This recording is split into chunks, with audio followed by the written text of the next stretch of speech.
So thank you all. Welcome to the show. We really appreciate you being here. I can't wait to find out why we do what we do.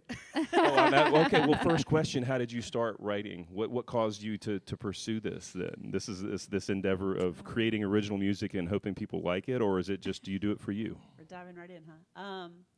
I don't feel like I had a choice. I feel like when I grew up, I knew I had all these feelings and all these thoughts and all these things that I thought about all the time. And I think I was probably a really hyper kid, and I would see my grandmother journaling every day. Like literally, people say they do it, and like I don't know about y'all, I'm horrible at journaling, but she wrote every single day for like 70 something years. So I think I always saw that happening, and I think I started dealing with things in life writing too. And I grew up around songwriters. My dad toured for a living and was a session player, so I would get kicked out of songwriting sessions as like a 3 or 4 year old because I talked too much. So like it's I never didn't know what songwriting was, so I'm really, really lucky in that way. That sounds like an awesome gift. Yeah. Yeah, seriously, like to grow up around it. And I would say I have a somewhat similar experience just because my uncle, who I've known since I was born, is also a songwriter who you know from Mississippi, Wes Johnson. Small world. Small world, yeah. He was like, yeah, Melissa Joyner, you need to connect with her. I'm like, actually, she's coming to play the voice on the pen. So he was pretty blown away by that. But I think that is a super helpful thing when there's someone there that's like, hey, this is normal. This is a thing that people do. They pick up a guitar. They pick up piano. Hopefully they don't pick up a piano because you'd be like the Hulk, I guess. But pick up piano and create music with us. But what about you, Chris? Right. I mean, I want to say real quickly, like I am so fascinated by your background to have this radical saxophone ability and then also be So the leader of a like rock and roll country band. You know, it's amazing. So tell us a little bit about how you got into songwriting. I spent a lot of time playing in horn sections, like sitting at the back of the stage in the dark, you know, and I spent a lot of time thinking. I wrote when I was young. Because I had the guitar, you know, I would just sit there and self-taught guitar player, sit there on the couch and play scales and songs I would learn and stuff like that. But when I became a saxophonist, I started doing it professionally, and I was back there in the horn section. I always thought to myself, like, man, if I were to write a song like this, well, what would I do about it? And I started thinking about my own life and things that I had been through, man. And I sat down one day, and I just put words on a page, just like kind of like word just threw them onto the page kind of, and then stuff just started to come out of it. I started seeking it out as a way of like therapy, really. And you know, saxophone it's therapeutic in its own way, man. I get to be just an animal, man, like wild, unleash just everything inside through the horn. But writing songs gives me a voice. And that is, it's just a really powerful thing, man. It's like I have fallen in love with what I write, you know, almost every day, dude. That I'm not gigging. I've got pen on paper, and I mean, I enjoy it. It's. Do you go straight to writing songs, or are you kind of writing journaling prose, and then it's kind of a combination, or how do the songs come out? Well, oh God. That's a song right now, being written right now. That's TK's going to zap us. This is Just like this, they come out. Does it help to make up for the viewers at home? That was the melody to The Mandalorian. Okay, is my all right. ringtone. that definitely scores points in my book. Good save. Excellent.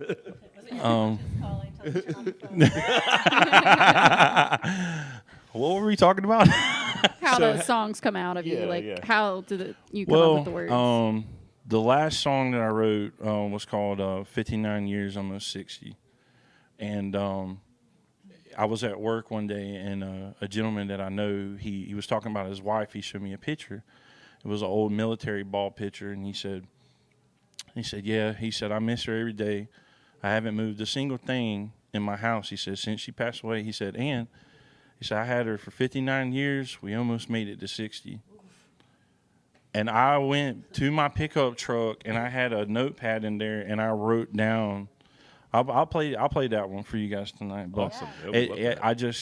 I got so overtaken by the idea, man, of just the most iconic idea of true love. Just he said, man, He said, I haven't moved a single thing in the house. He said, I won't touch anything that was hers. I won't move it. I won't do anything with it. He said, and the way he said, I had it for 59 years, almost 6. I said, man, if that's not a hook to a good country song, dude, I don't know anything about songwriting. If that's not a good one, then I just.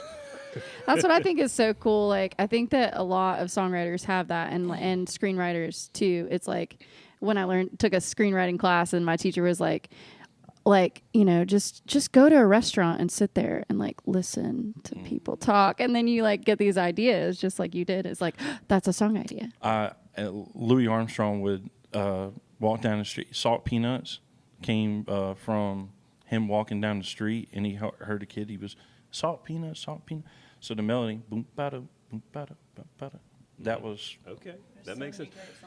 Yeah. So I remember reading that Steve Earle was talking about, like, if you write solely from your own experience, you will run out of material real fast. And so that listening and absorbing, and it's like, in a way, you know, I think we're kind of like conduits in that way. And like sometimes for me, the song comes. It's like, boom, here's a song, done. 45 minutes is over. Yeah. And sometimes I'm like, fall into, and I learned this recently from another friend of mine, songwriter, the David Bowie's method. And so a lot of times he would get a line, you know, and when he just had one line, he would take the line, write it on a piece of paper, notebook, tear it out, and put it in a box. And then if he was sitting down for a writing session and he got stuck, he would go in the box and start pulling stuff out of it and like playing Tetris with it to see how it fits together. That's cool. And so, you know, the audience doesn't know that we were chatting a whole bunch beforehand about like kind of what we do, why we do it, and how we go about making things happen. And like a huge part of us doing this podcast, what's such a gift to us, is we get to talk to like 2-4 songwriters a week and share ideas, you know, and like talk about what we've learned, what they've learned. And I think it just helps make the whole community better. You know, some of us are weirdly crazy enough to pick up a guitar or some other instrument and go, well, let me try and like make original music. And like some of us do it because we have to, but it's always really beautiful to find tools along the way that are helpful. So thank you for sharing y'all's insight on that too. Can I ask you a quick question? That's something you just said. Sure. So you know how you said like the David Bowie thing, he would take old song ideas and put them on an actual piece of paper. Well, I was thinking about while you said that, for me, that's like my iPhone or, excuse me, that was weird to have an Android, but like my iPad or something or my computer. So my question to you guys is, do you feel that it's a different experience when you're pen to paper or when it's like actually on your phone? Like for me, I write songs quickly if it's on a laptop. Like I just pump it out and I play it. But if I write it out, either A, it's more meaningful, or B, it takes longer. But do you think that's changed us as a generation of writers because we're so digital now versus the pen to paper? Yeah, I think it does. I mean, I have terrible handwriting. So for me, a lot of times if I write something down, you know, I need to quickly get it digital so I can read it because I'm often not patient enough with myself to make my writing legible. But, you know, digitally, the same thing sort of applies, you know, and like where I'm headed with my paper songwriting is that, you know, using scraps of paper, but with a bulletin board, right? So that I can then like pin things on the board and move them around. Yeah. But I do a similar. I like that a lot, actually. Yeah, I got that from a friend of mine that I'll tell you about named Alden Hedges. He's the bass player for American Aquarium, and that was like, I love that group. That's a great idea. Gosh, yeah, they're so good. So from a month from now, we're all going to have awesome boards that will take pictures and send each other. Well, because then you walk in your room, and then it's like if you have it on your phone, then it's like you have to actually make, you know, like, okay, I'm going to sit down and pull this up and all these different notes that I have of all these different lines, and then figure out a way to, like, you can't see them all in front of you. So that's an awesome idea. And I got it right from him, you know, and he has actually agreed to be a guest on the podcast in the future. It'll be virtual because he's going to be touring because they are a heavy, heavy touring band. But back to that question, you know, for me, it's exactly what you're talking about. The upside to the phone is it's rapid and it's legible for me. The downside is that then I won't look at it again for a long time. And so like I was recently on a trip, took a train ride, and I was like listening to music, learning, you know, stuff that we want to cover or want to be influenced by, and took the time to actually go through And I do keep a notebook where I have all my completed songs on one side and all my works in progress on the other. And so I can scratch it off and move it over. And when I got done, I realized that I have like 40 some odd songs between the two lists. And I was like, I only have like 10 originals. And I was like, but if I could just sit down and focus for a little bit. And I think that to me has become about honoring yourself and honoring your own art, like investing the time in it. You know, it's worth it. It's worthy of your time to make it legible, CB. Cool. Sorry, you said that. I was like, I want to ask. No, that's what this is about. We don't have like a script. No script. We'll start sharing our bulletin board pictures with each other and be like, how full is yours now? Right. Send it to me. That might actually make me do it, though. For real. Like, I like a good accountability. Yeah. So now you grew up in Mississippi? No. Where did you grow up? So I actually grew up in a bar. I'm just kidding. Sorry, Mom. Your dad was a touring musician. Yes, you grew up in a bar. So actually, though, but I grew up in we moved around a lot because my dad was a full-time musician. But I cut my teeth in the Gulf Coast. I'd say Gulf Shores, Alabama. But there was this thing called the Frank Brown Songwriters Festival. It's like one of the longest lasting festivals that brings people from all over the world. So I grew up going to the home bar that it was in. So really, like, I grew up kind of in one of the biggest music scenes for original music. So that was actually where I went. I went to Mississippi on an opera scholarship, and on a random weekend journey, I went to a blues bar, and I heard a woman growl for the first time, and I was like, I want to be a blues singer. And then I called my mom, and I've been apologizing since. So, yeah. What about you, Chris? You're South Carolina native, or? No, I'm raised in a small town in Clinton, North Carolina. Clinton, all right. I know that's like right up the road from here, like 45 minutes or an hour or something like that, right between here and Raleigh. Very close, actually. Yes, it is, indeed. So as you all are touring, playing music, both of y'all, all over the place. Like I know you play like Florida, Mississippi, Alabama, North Carolina, South Carolina, Georgia, everywhere. You're starting to really expand out from Myrtle Beach as well. What's the weirdest thing that's happened to you all that you feel comfortable talking about on the road as a working musician? Okay, so I was in Barcelona, and I was super excited. So I play a lot overseas. I had a goal of 30 countries by the time I turned 30. And I had always been paid like under the table and like weird American money or weird things, but they paid me in a bar tab at this like underground cave venue in Barcelona, and they paid me like the local currency there. And they were short, I guess, on something, or I don't know exactly the story. It doesn't matter. But like part of what I got paid for in addition came with like this bar tab. And I normally don't drink when I play. Most of you know that about me. But when in Barcelona, I had made friends with all these strangers in the street, all these buskers, all these people. So everyone is on stage with me. I had like 12 musicians. The bartender was a friend of mine. He's like, could you not? And I'm like, we're here now. I had so much to drink, unfortunately. I was drinking something called El Diablo, and I was supposed to catch a flight to Switzerland the next day to go play there. And this is the one and only time I've ever been this intoxicated. Again, I'm sorry, Mom. But I was in, I'm saying Barcelona the way that I choose to say it, whatever. But and all the signs were in Spanish, Castilian, Spanish, whatever. And I didn't see Geneva. So this whole time, I didn't want to bring attention to myself because I'm drunk. I don't know if I'm flying to the right country. I had played straight. I drank. I just didn't know. So I got on a plane, and I wasn't with it enough to realize that obviously my ticket's scanned, and I'm going to end up in the right country. But that was the wildest gig. And I've played some really weird stuff, but for some reason, that's immediately what popped in my brain. This tiny little stage in this cave bar in Barcelona with like 12 musicians, and they were all soloing at the same time, and it was chaotic and insane. And I was just so happy to be there that I didn't care. And the bartender's just like, what are you doing? And it was my best life. All I can think of right now are the words "the devil in Geneva." Right. It feels like a song, probably. Well, I do have that porch light song. I should just change it. Okay, there you go. I thought you were going to say you ended up in the wrong country. No, but I did literally get there and promptly take a nap on the floor. And it was so funny because this woman walked by with her kid and was like, this is why you stay in college. And I really wanted to be like, I have a teaching degree. Thank you very much. I chose this life. I chose this on purpose. Yeah. I'm sure yours will. Chris, you got any devil in Geneva stories?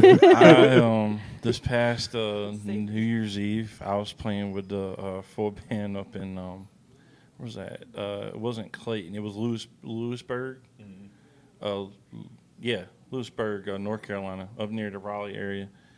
And while we were playing, this guy gets kind of inebriated and stuff. He's like, he falls on a lady and knocks her down behind the bar stool.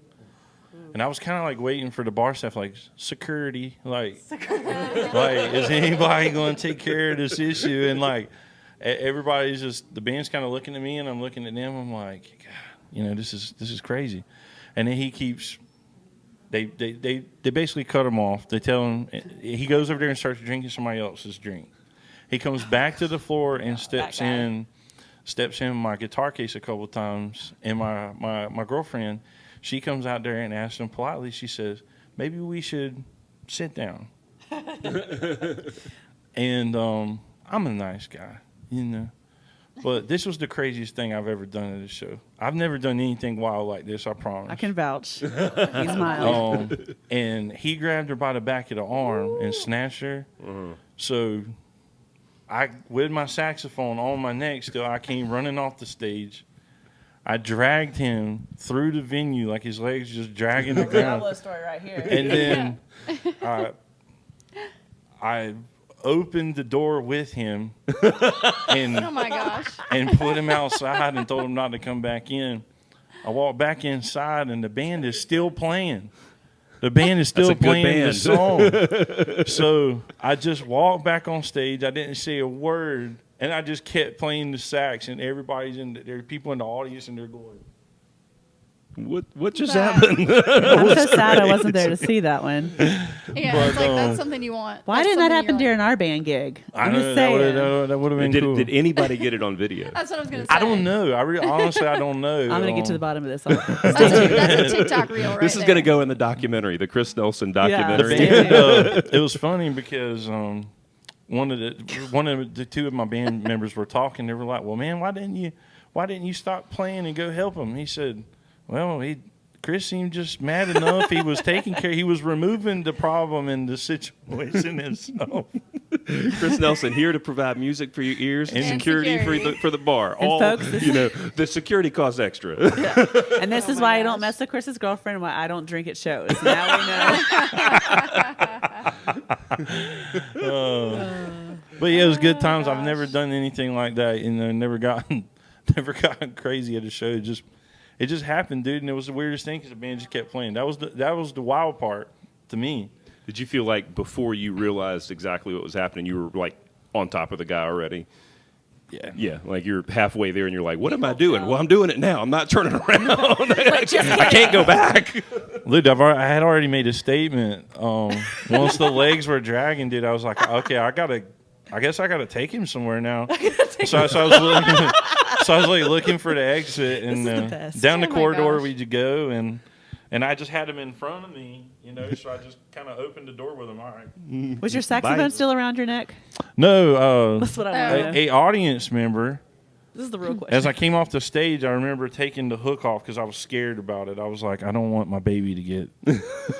This is, I'm going to kill you, but I'm going to protect my child. Yeah, I was picturing you with the somebody sax still took the around sax you. from me. I can't even. I don't even know what they did with it. You should hire that That would band be person as amazing. your first roadie. Yeah.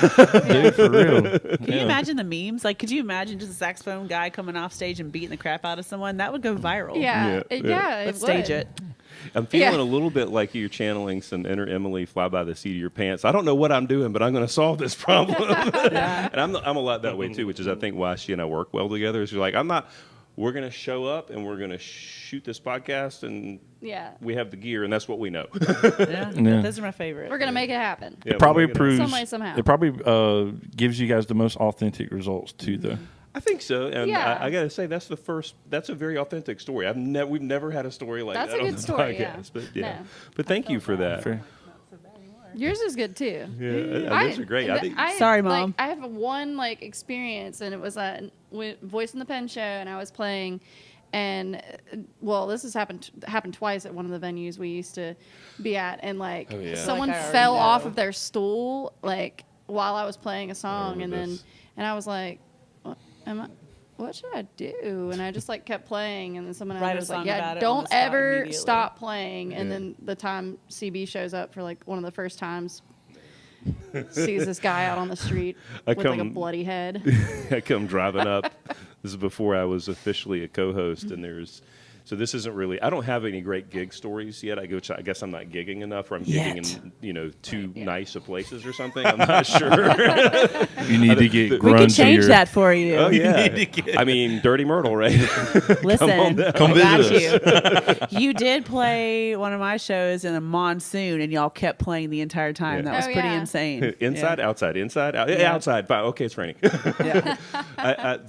I'll go back to Emily's story, the voice in the pen story. I think the craziest gig story that I have is, I've had this happen 2 or 3 times where people will come up to me and ask me if I cover Britney Spears, and I'm like, "Have you heard my voice? Did And do you- you see me?" Did you listen to any of my shows? Yeah, before? like- Yeah. No, I don't. And no, not even for $100. I have my dignity. Come on. Oh my God. What's the weirdest song request you guys have ever gotten? I got the Macarena one time. Can't make that up. Oh my I have a gosh. guitar in my hand. What do you want me to do? Oh. Or like a Hit me, dance baby, song. one more time. All That was right. the weirdest. You're staying with the Britney. I thing. Yeah, think I'm for sticking with Britney on that. Yeah. Metallica for me Yeah. was I mean, not that's not that weird, but it's like, You're it's like, like, did you listen to me? but yeah, it was like, do you really think that I do Metallica? Like, What makes you I think mean, this? You're a badass. I feel like if you wanted to do Metallica, you would do it, you know? but But they just don't know like- that. They don't know that. But just like knowing that they're like metal, and then like being out at one of my shows, it's like, do you do Metallica? Like, but now I want to do some Metallica. Yeah. Yeah, What no, about for you? sure. I had somebody request "Fancy" by Reba McEntire, and killed and it, I was didn't I you? was full band at Riptides, the third floor of Riptides, God. and sent it. It was terrible. Oh man. And we threw everything we had at the kitchen sink. No, don't let me down. I gave it everything I had, man. Like, Riptides will get you. I did see a band one time, somebody, and it was a friend of theirs. I couldn't believe this. A friend in the audience is like, "Play Freebird!" It's not And free. they already had Yeah. two lead guitar players in the band anyways, and they huddled up for about 45 seconds and came out and crushed it.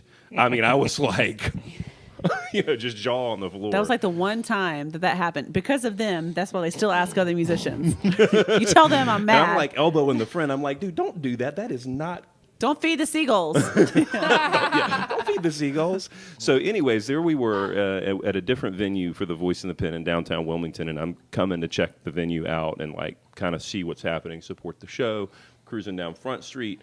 And I get to the intersection where this venue is, and there's a dude standing in the middle of the street, and he's bleeding profusely from his head. I mean, in the middle of the street. I'm like, what in the world is going on? And then I look over, and I see that there are like 8 or 10 bar staff people, bar backs, front of house servers. Everybody is out there in a semicircle around the front door. And I'm like, okay. And there's somebody yelling at the dude and like, get out of here, don't come back. And I think I'll go around the block and see if the police are here by the time I get back. And they were. Well, I can do it. I just prefer not to. But that was the weirdest Voice in the Pen story that I can think of that I've had. But it was definitely a sign that it was time to move to a different venue. Between the guy falling off the stool. And I think this cat, what had happened is before he was escorted out of the bar, threw a highball glass at the mirror behind the bartender, got mad about Oh, something my and threw a God. glass. That'll and do it. That'll Yeah. do it. That'll get you bounced, Ooh. pretty rapidly. Yeah. What are y'all listening to right now? What are you listening to that's inspiring you? It's so funny. I was literally talking to him or someone else, maybe it was Drew earlier, about I don't necessarily play the music that I listen to. And you said something earlier about like taking time to honor yourself. Like that hit me because I'm not. But like I love Motown and obviously I'm into blues and jazz. But like I'm really big into this like West Coast vibey thing here lately. It's like since I started skateboarding more and like surfing more, it's like those have changed so much of like what I listen to because now I go for moods more so than genres. But I really love this like new resurgence of like Motown and funk and soul. Like we're actually in another project together called the Travel Cats, and we were literally just having a business meeting because we're writing it off on our taxes about our style and what we want to do. And like it's funny because he's like one of the most amazing country rock musicians and bands that you can go check out. But the way he plays his saxophone, it's just like ungodly. Because I play saxophone too, and he makes me not want to do it anymore. He's that good. But what we were talking about, how is like really want to do more funk and soul. So it's funny because like I'm more like a blues folk singer, but that's really what I love. Blues folk singer with an opera background. I think soul will be right up your alley. Yeah. I think But you'll be all right. so that's really what I'm like vibing on. But I'll go from Mozart to Britney Spears to Tupac in 3 seconds in my car. It's like this is what ADD looks like as a musician. Oh yeah, someone asked me what my favorite song was the other day at a show, and I was like, favorite song? I don't have a favorite song. I was like, there's too many songs that I love. I'm like, Yeah. I have a favorite song of the moment. Yeah, and it'll change And in it's 2 like- more moments. Right, yeah, You and know, it's like which star's all your favorite? over right? the place. Yeah, for sure. So the way I get Fancy. into Fancy by Reba McEntire.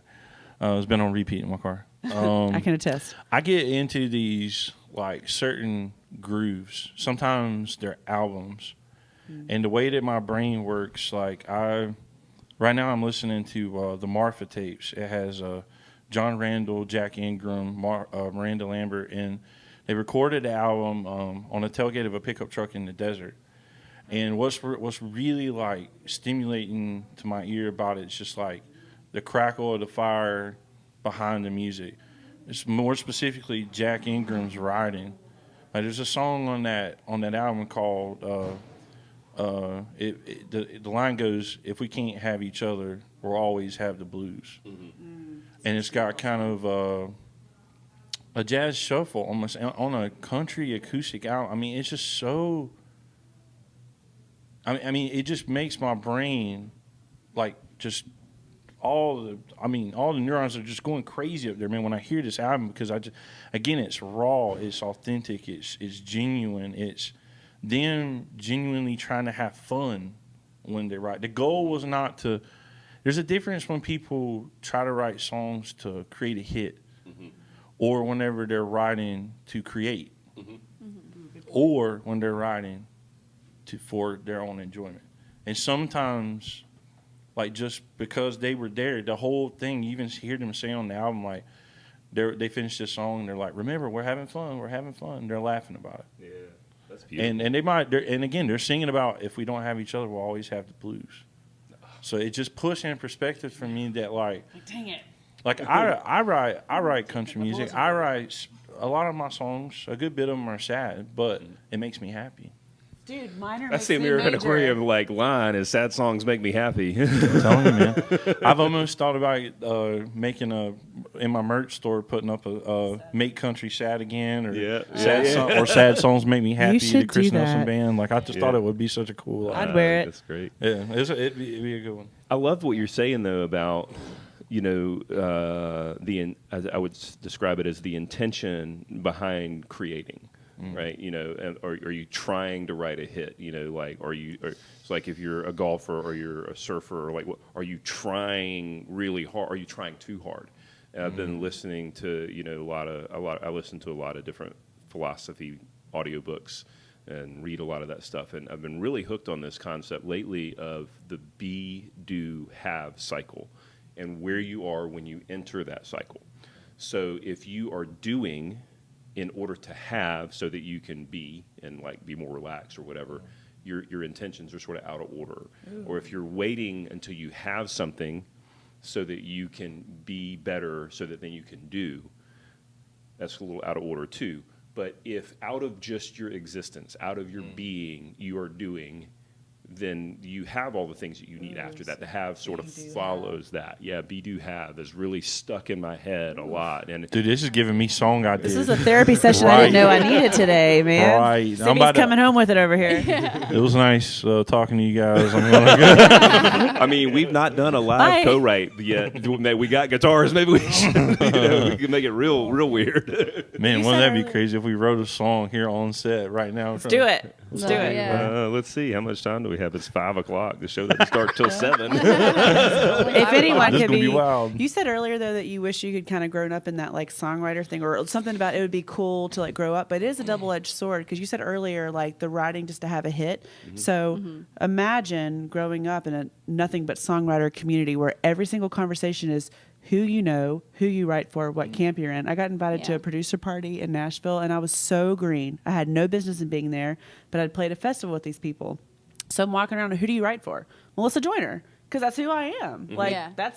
that's not at all what they meant. So they was like, well, who's this Melissa Joyner? No one, absolutely no one. But at this party, so it stained it a lot for me. Like honestly, until I moved away and I wrote because I wanted to, like I would go to all these festivals and play and they had the same pattern because they get these emails, I guess now, and tell you which artist is writing songs. And then you have to write. And so I wrote a whole album with a guy in Florida who was like nominated for a Grammy Album of the Year. Like it was prestigious and it was so cool, but I felt so sad in some ways. No offense if you're watching, but he had so many songs he had to write each week and they had to be this amount of minutes long. And like, it was so not who I am in my spirit. And so I compared myself to all those people for so long. And that's why I became, or why I put more emphasis on being a vocalist instead of a songwriter. And it's not been until the last year that I've allowed myself, even though I host songwriting things, and even though I created a songwriter thing, it was like I was just trying to keep up with them. Yeah. But not until I removed that and just wrote because I wanted to. Like for me now, and it's obviously not cookie cutter hits, but like I just went through a breakup or blah, blah, blah, blah, blah. Like I write because it's like something that fills up and it's lightning. If I don't get rid of it, I'll go insane. And I don't find closure until like it's gone. So like Right. those people that I grew up with though, they're so formulaic and like they are writing because on this date at this time, this song gets pitched. So they're not writing what they want to write. For themselves. And also, Yeah. if you write 30 songs a month, it's exactly like what we were talking about earlier. Like someone invites you to a bonfire, and something tells me y'all are going to be like, yeah, they want you to bring your guitar. Well, you're playing 7 days a week. Do you really want to bring your guitar? No, Yeah, you don't want. right. You want to not work. Right. You want Yeah. a break from working. So that's like those different types of songwriting. If you're not careful, it becomes the bonfire that you don't want to bring your guitar to. Yeah, Oof. I went to Belmont University in Nashville, Oh, so like, yeah, absolutely. I know exactly what you're talking about. Like, just I've never had the desire to, like I had a friend who worked for a publishing company, and I was kind of like, I want to like co-write with some of those people, but I don't want to get into that like Rules, formulaic yeah. like people that I know that have been in Nashville and toured with like Miranda Lambert or like Yeah. you know, looking at my songs going, well, it has to be like this because of this. And I'm like, it doesn't have to be anyway.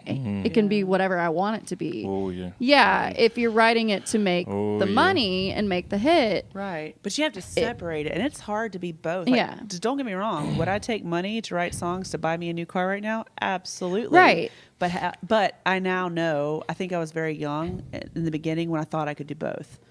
I feel Yeah. like unless you're just some magic person that I'm not, it borrows too much. It's like trying to be an opera singer and a blues singer at the same time. It's too different. I don't know how Yeah. to do it. I perform in mostly in a genre where, like, it is literally the definition of cookie cutter. Right. Like country, That's fair. popular country music now is so, like, the same. Like, Right. I listen to the radio and I just hear a lot of the same and same, and not just that, but the same look.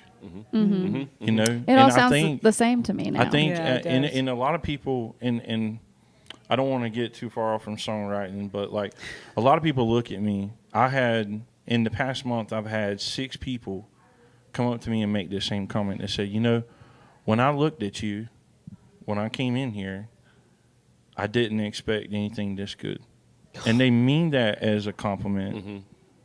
But it's backhanded, you know. It's Oh, like yeah. Yeah. it's like you look like a hobo, but I was pleasantly surprised.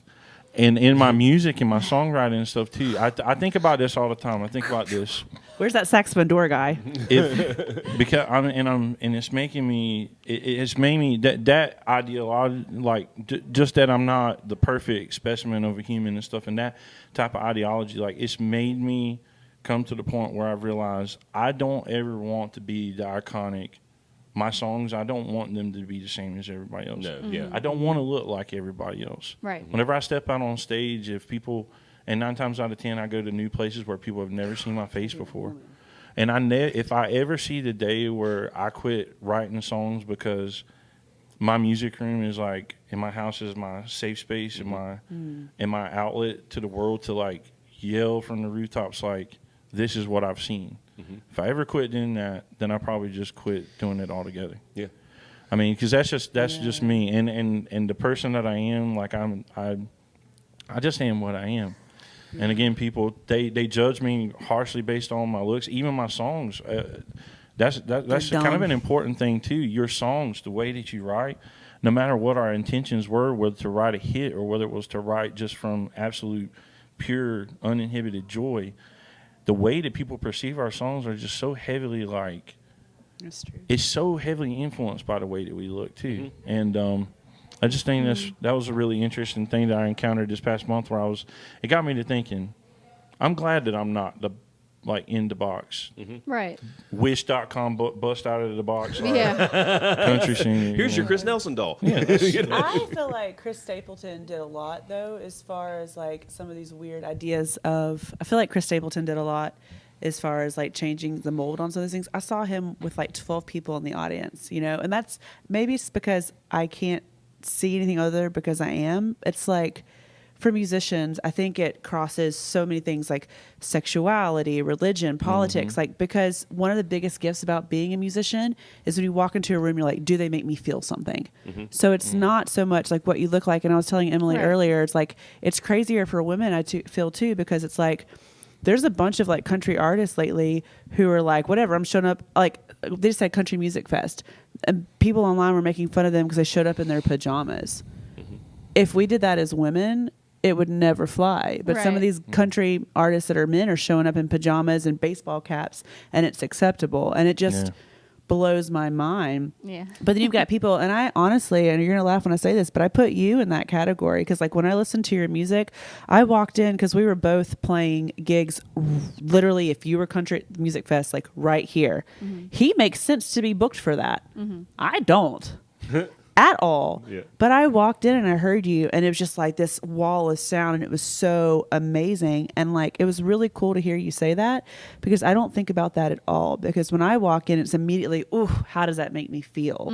What does that sound like? And I think what's even more shameful is that people are being conditioned to listen to music with their eyes instead of with their body and how it feels. Because if anyone walked in and just didn't go immediately like, oh, he's going to hit me with the door with my saxophone. That's not, it's not right, Yeah, I think that's I think that has a lot to do back to what we were talking about earlier with the digital age, you know, where not only are people so conditioned to, and I think Jason Isbell did sort of a similar thing with a little bit of a breakout, where he's now kind of become like the new Nashville sound. And don't get me wrong, I love some Jason Isbell, but it's become sort of the same thing. And I think people are getting pre-programmed with the chord progressions. They're getting pre-programmed with the cadence. They're getting pre-programmed with all this stuff. And it's all so instantaneously available. It's like their music is such an afterthought, and it devalues independent original music. It devalues independent original live performance as well. But it's like, how do you make your way through that? And I think for me at least, it is continuing. I create because if I don't create, then I have a ton of all energy and other stuff that gets me into places that I probably wouldn't want to be and wouldn't want to be stuff I wouldn't want to be doing. So I create out of an authenticity, I think. That's what I like to tell myself. But I do think that like listening to your story makes me think of like I say this a lot, but thanks. I think like 100%, I guess I don't know. Thanks, I guess. Moving on, but that's it does feel to me very much, and I think this goes back to some of the things we're talking about with gigs. Like people come up and make these wild, random requests. I want to get a little warning label that goes on our sort of our gig propaganda that we put out, posters and that sort of stuff at the gig. This is warning. Feral musicians, Feral. I don't know if I pronounced that right, but that's the word that's in my head. Yeah, it is. Feral musicians, click here or scan here for suggested rules of engagement. Like, Dude, I will buy whatever you put that on, and like, yes. Also, can you add, please don't be an asshole? Yes. What that means is don't ask for a song while I'm currently playing a song. Oh my gosh. Or even try to talk to me. Yeah. Like I'm singing and I'm playing And thinking guitar about my and grocery singing. list, and wondering if I turn off my stove while Yeah. I'm singing. I got too much going on up Yeah, there. and Right. also, what am I going to sing next? What's the next song? Because like in and is that TK guy then- going to fall off his bar stool? Oh yeah, there he goes. Unless I know the guy on the bar stool, I actually don't worry too much about that. I'm like, I can only help so much. What's And you like to be you did mentally this to healthy? yourself, and I'm karma, I guess. I don't know. Yeah. I don't like when like people. Well, when people, the audience members come and like they're like, "Hey, can you turn it down?" And you're like, You sat right by the table, ma'am. If the manager wants to ask me that, cool. Yeah. But talking while you're singing and you're like, I can't do anything right now. Are you actually having a conversation with me while I'm singing and playing? Right. Or Like, when the kid's iPad like- is louder than we're singing on stage. Like it's weird being in 2023. Yeah, It is. yeah. But speaking of breakout country artists specifically, I think my new favorite big name female country artist is Sierra Farrell. And I've seen her a couple times this I year. don't even know who that is. Oh man, I just recently heard about her. yeah, check her out. Not because she's not amazing. I just live under a huge rock. Yeah, well, Like a really big rock. We're gonna hook you guys up with like y'all are gonna be playlisting all the way back to Myrtle Beach. But she I think is a lot of the molds that y'all were talking about, and of course I'm a dude saying this, but from the outside looking in, she's doing things that are breaking those norms. That's amazing. And I think it's a really cool thing. There is another performer, and I saw both of them at High Water Fest in Charleston this year, Sierra Farrell, and there's another male country performer. I cannot remember his name right now, and I feel bad about that, but he always performs with a mask, which if you're in a bar is... Orville Peck. Orville Peck, yeah, Orville Peck. Okay. Check Orville Peck out. Orville Peck is a trained ballet dancer. Oh, dope. And so, like, I'm watching him on stage from 500 feet away or however far I was away in Charleston, and he's doing things with his guitar in his hands that I wouldn't consider doing in like a yoga class. So, like, how are you doing that and why? Wow. But if you were to hear their music, you would go, okay, the lyrics are definitely changing things and cutting edge, but it is definitively country sound, and then you see the person. It's So an for me, it was experience, like yeah. a whole different experience of Right. but good, I think, having grown up, with Alan Jackson and Hank George Williams Strait, Jr., George Strait, that genre of country music, which is great, and I still love, and has influenced and informed a lot of the way that I think about music or write.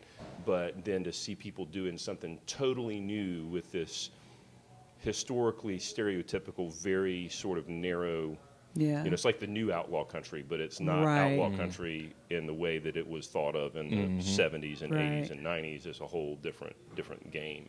That gives me hope, because I used to think that like songwriting and country music were the same thing. It wasn't until after I went to college that I realized, because everyone and their mama, you should move to Nashville, or I'd Right. have I would go to Music Row and I'd have writing sessions, and I never once felt at home there. I hated it. I might be the only person to admit this out loud, but I don't enjoy. Every time I have to go to Nashville and write, I'm just like, ugh. But then I got outside the box and I realized that you can go be someone who writes for this style of music. You've got Anderson .Paak who writes that kind of music. You've got people like you're talking about the different country musicians who have different influences and stuff. And I didn't know that there was anything more than the type of songwriting that I knew. Mm-hmm. And so everyone makes fun of me. It's like, oh, I don't like country music. That's not true at all. I like songwriting. I like Yeah. something that feels good. I just don't like hearing about the same truck dog and girl in a bikini Right. with the Budweiser over and over. The truck thing truck, is truck, like- truck, dog, Yeah. dog, girl, Kills girl, me. done. Yeah, but I don't hate country music, just in case someone thinks that I'm bashing. I need a little bit more substance. I really we were talking about Phoebe Bridgers earlier. I Yeah. really love her style because she's great. Just like I was- such detail in her writing. I got exposed to her through a Sirius XM channel. I want to say it's a singer songwriter coffee house or something, yeah. maybe. So I actually went and followed, and surprisingly enough, again, you wouldn't expect a dude like me to, but I absolutely love it. I think it's brilliant. And I found a bunch of other artists off of that channel. Have you listened to Boy Genius? Yeah. They're playing in Wilmington tonight. My daughter's first show tonight that's is so Boy cool. Genius. She's Aw. super She'll stoked. never forget that. People, Yeah. for the rest of your life, what was your first show? She'll never forget it. No, Yeah. 100%. My first show. What was y'all's first? My first show. I'll say it. We'll go around the horn with this. My first show was Little Feat opening for Jimmy Buffett in a high school football stadium in like 1989 on Hilton Head Island. I love it. No doubt. I did not know what I was listening to. I knew every Jimmy Buffett song because I was raised on Jimmy Buffett. Like 100. We're talking about songs written earlier. I don't perform Margaritaville. I almost like have a fundamental opposition to performing Yeah. it, but I do wish I'd written it. On Yeah, some level. totally. That was cutting edge back in the 70s. You know, it was a whole different thing. So that was my first show. What was your first show, Emily? I think it was Kathy Mattea. I feel like I need to ask my parents that. It was either Kathy Mattea or the Spice Girls, if you want to get like completely off genres. It was one of those two. I'm going to have to look up that first artist. I'm sitting here and I don't know who that Yeah. is. So, other than wasn't my dad, because my dad would play a lot of like major festivals and stuff, Steppenwolf. That's so random. I'm probably not even saying that correctly, but I don't even yeah. know what Magic songs they Carpet Ride. were. Yeah. I just remember being there and like, huh, I'm the only kid here. Cool. So my first show was a Christian, like a local Christian rock group. Actually, it was called, I want to say, Sticks Out Loud. It was a guy who worked with my uncle, who painted cars and stuff like that, and they had put together this band. And what really sticks out to me about that concert, dude, is I remember like sitting there and I kept looking at my feet, and I could feel the bass drum I love that. like in my feet, and there was something about that I was just like, this is the just coolest thing, man. This is the absolute greatest. Like the speakers, the show, the drums, the flashiness, like it was something about it that was like, I don't know, man. I was like, I want to go more of these. You know, this is great. So, kind of going full circle, and then we'll wrap up here and get on to y'all's performances. But full circle back to what we were talking about. I don't think this is recorded, so I think we were talking about it before the show about our bodies being made of water and about the impact that sound waves and vibrations have on us. I'm a huge Grateful Dead fan. The Dead probably influence and inform my music more than just about anything else. And they have the wall of sound. Like there was a thing that they did, and you can look up pictures of it, and they have stacks on top of stacks, like 40, 50 feet in the air, speakers the entire width of the stage. I don't know who their sound engineer was, whatever, he did a great job. But that to me is the thing that I think about, like what you were saying, Melissa, about how somebody makes you feel when you walk into a room. And so the big change for me as I've started performing is now when I go to shows, I want to be on the rail. I want to absorb what that artist is putting out, what those folks are putting out, not just with my ears, not just what I hear and mentally absorb it, but I want that influence on my body, because the best performers that I see these days are able to, in their body, when they're singing and performing their original music, go back to the emotional state they were in when they wrote the song, what they were healing from, what they were celebrating, whatever it was that was happening. And they take themselves back there for our Field benefit trip. so that we can feel that, so that we can be part of that and learn from that experience also. We have gotten the signal. So thank you all so much for joining us for our podcast today. We're really stoked about this. I was so excited. And it was honestly a last minute thing. We're like, oh, they're coming from Myrtle Beach. They should be on the podcast. Let's just do it. So we kind of threw it together last minute. Emily and CB and TK flying by the seat of their pants doing the things. Well, thank y'all. But thanks for being here. We're excited to hear what you're going to perform for us today, and stoked that you're going to be playing the show tonight at 7. Yes. Thank you. Thanks for reminding us what it's about. I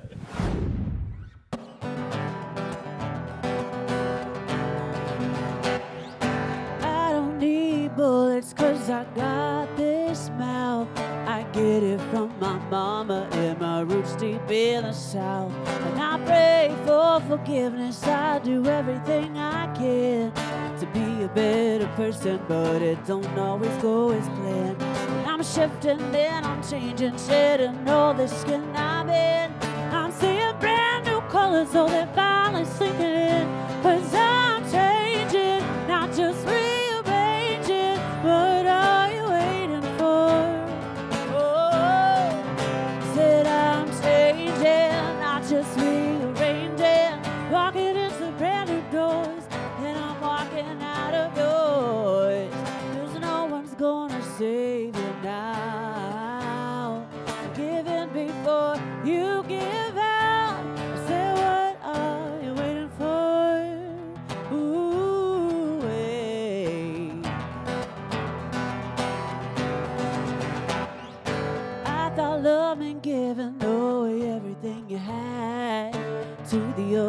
person, tell me where's the good in that? And everything cuts deeper, won't you understand the loss? But what you gain from growing pains is double all the cost. And once you lost the laughter that you thought would never leave, you realize the other side to all that you believe. Said I'm changing, not just rearranging. What are you waiting for? Whoa. I'm changing, not just rearranging. Walking into brand new doors, and I'm walking out of doors. 'Cause no one's gonna save you now. Give in before you give out. I said, what are you waiting for? Ooh, ooh, hey. I don't need bullets, 'cause I got this mouth. I get it from my mama and my roots deep in the south. I said I'm changing, not just rearranging. What are you waiting for?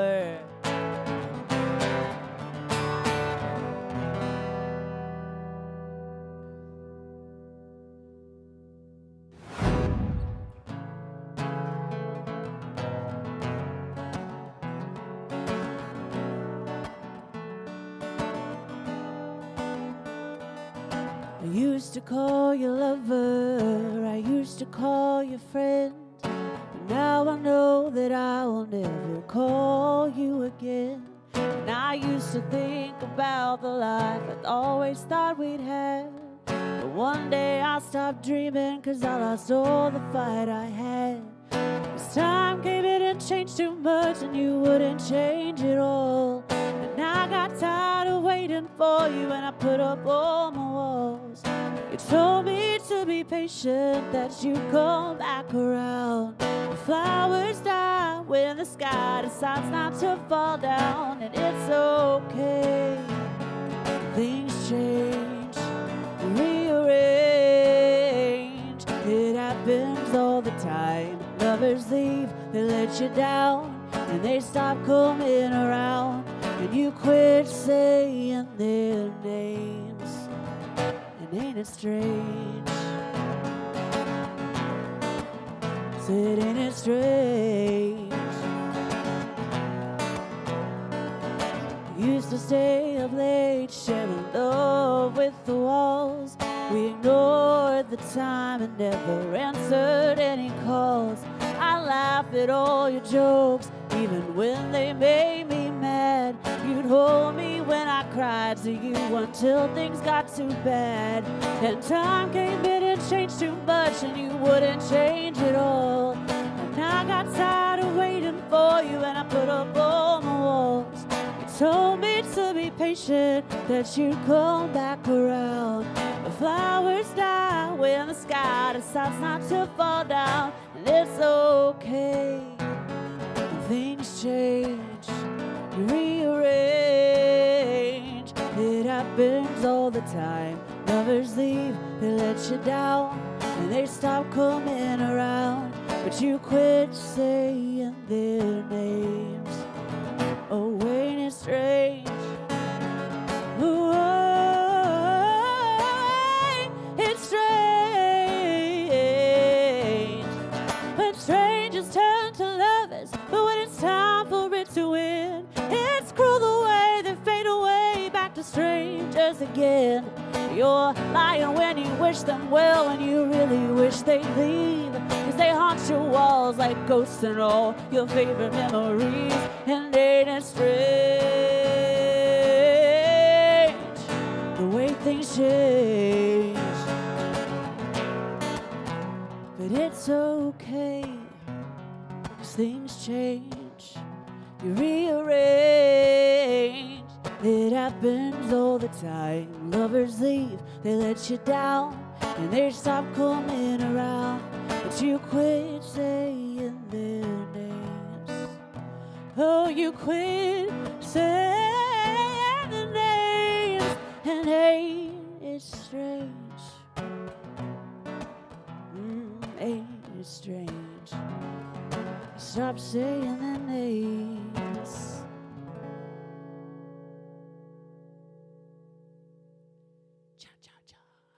Thank you.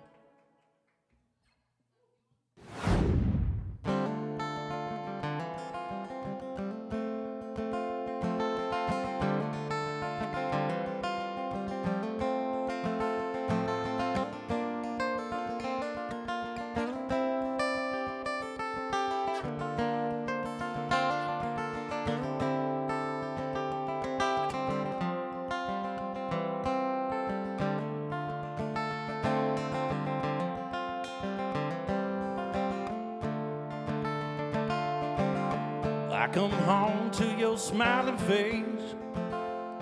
Supper's on the stove and the kids are at play. My dreams have all come true. In this life, it's them to me and you. Live in a little house by the creek. You can smell the salt 'cause it's close to the sea.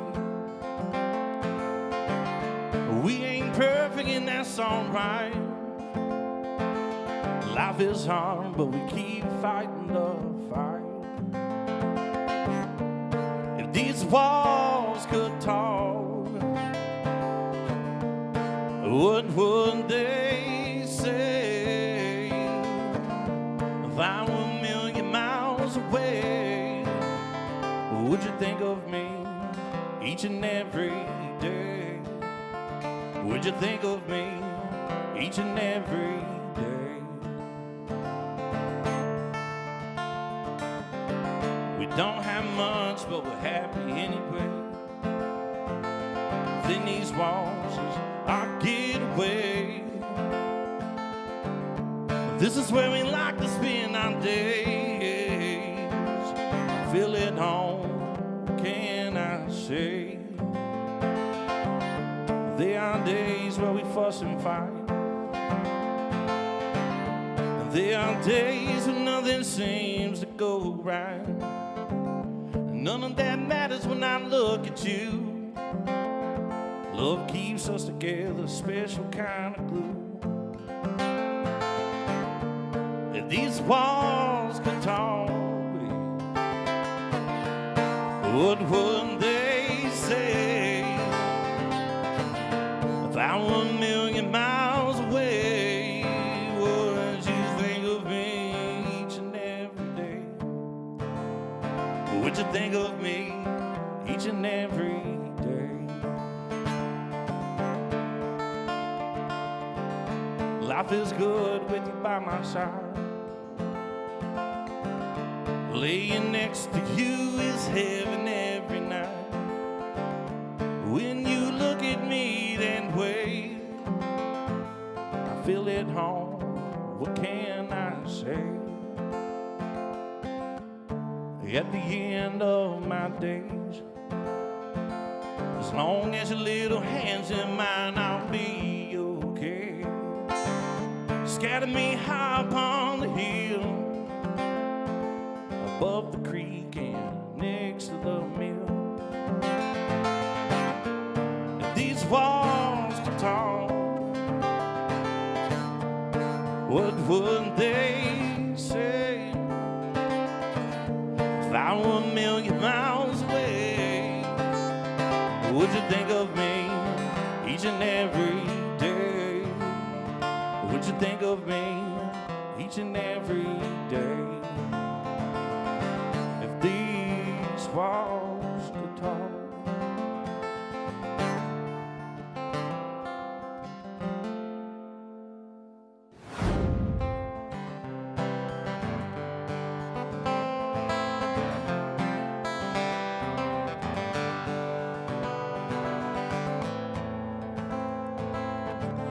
A young man asked me what it's like to play music every day. I told him it's like catching a disease that won't go away. Once he digs her claws in you, there is no other way. Be addicted to bright lights, but won't see the light of day.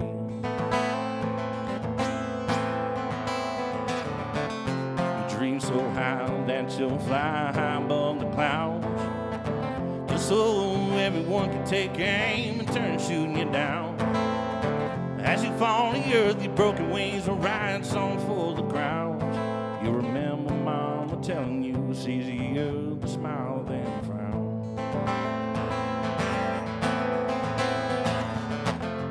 Being me can be heaven, it can be hell. Some days it's really hard to tell.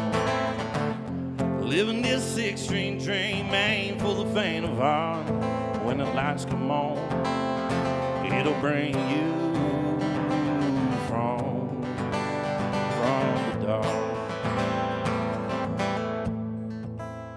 You tell her, darling, don't you know this life is a heavy load? Loving boys like me is a long and hard road.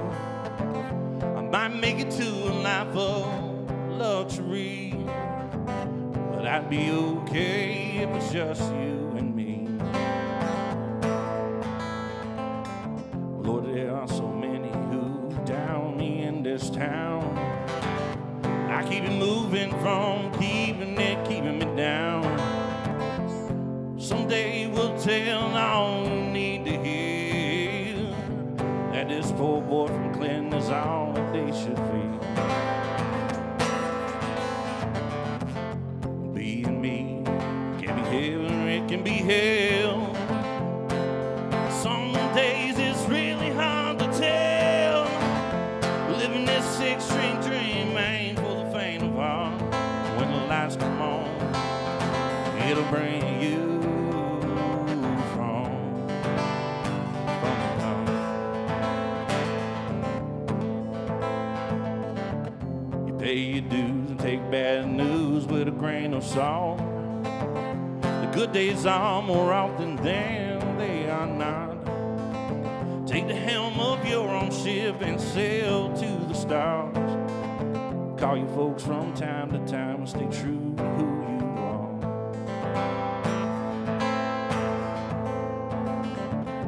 Listen, boy, don't be like me. They only want pretty boys in modern country.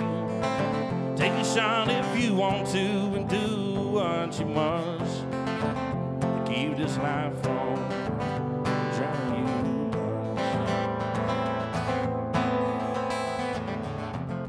Being me can be heaven or it can be hell. Some days it's really hard to tell. Living this six-string dream ain't for the faint of heart. When the lights come on, it'll bring you from the dark.